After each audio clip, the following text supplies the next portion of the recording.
Welcome to the second part of the 8th lecture of Statistics and Probability Theory.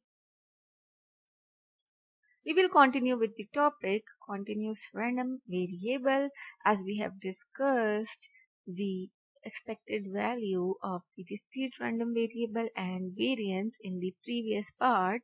So now we will discuss continuous random variable and its probability distribution.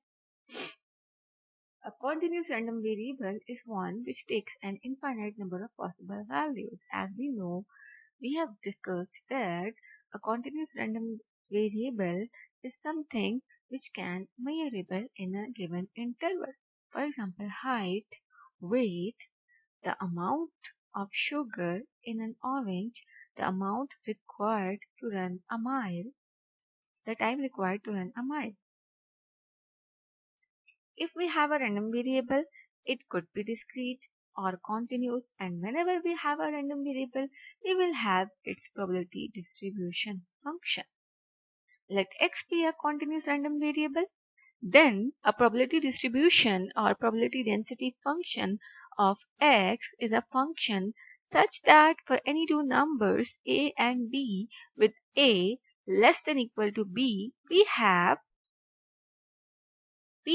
probability a less than equal to x less than equal to b, which is equal to integral to the limit a to b f of x dx.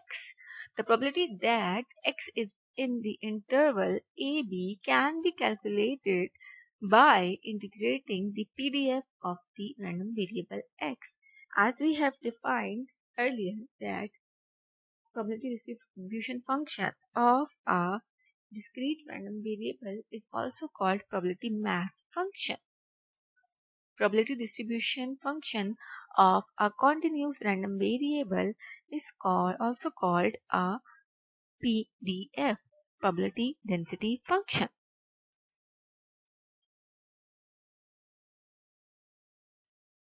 We have some kinds of density functions. It could be like this, as in figure A, or like this, as in figure B, or you can see as in figure C or D. We have any type of density function. Continuous probability distribution. The probability that x takes on the value in the interval a and b is the area above this interval and under the graph of the density function. As we know, there are some kinds of density functions. We want to find the area or some particular area under this curve or under this density function. If you recall the previous part, we have discussed that we can find out the cumulative distribution function of a discrete random variable.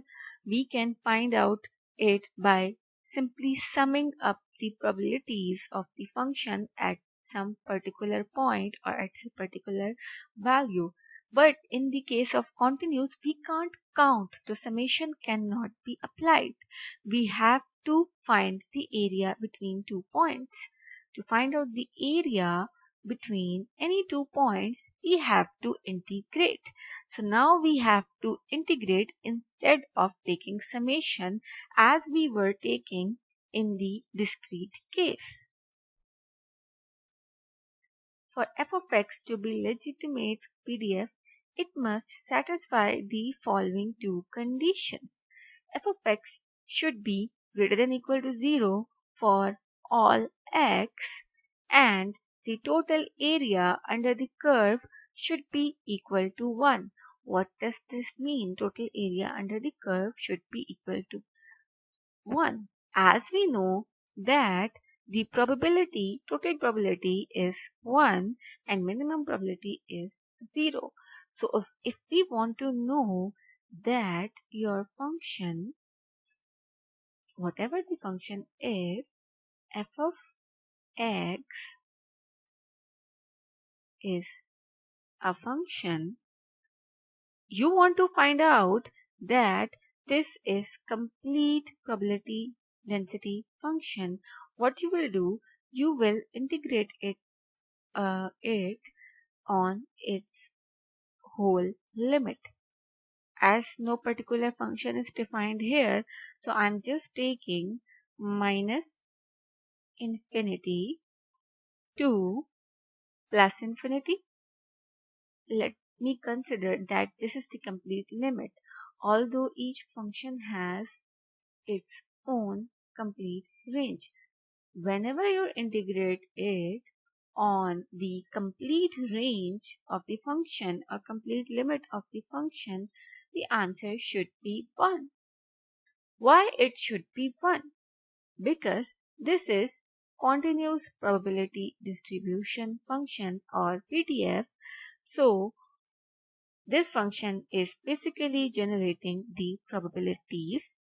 As you can see from this, let's suppose this is a probability distribution function. So whatever the value of the x is, the complete area under the curve should be 1, as the word probability is associated with this. If you integrate it from here to here, let's suppose this value is s and this value is r. So this is f of x, and you integrate this function f of x dx on the complete range s to r. This answer should be 1. If this is not 1, then what will be the case? This is not the complete probability distribution function. So, if you want to know that your distribution function is probability distribution function, legitimate probability distribution function, it must satisfy the following two conditions. F of x should be greater than or equal to 0 for all x, and whenever you integrate it on the complete limit or complete range, area under the entire graph of f of x is the graph, is equal to 1. Answer should be equal to 1.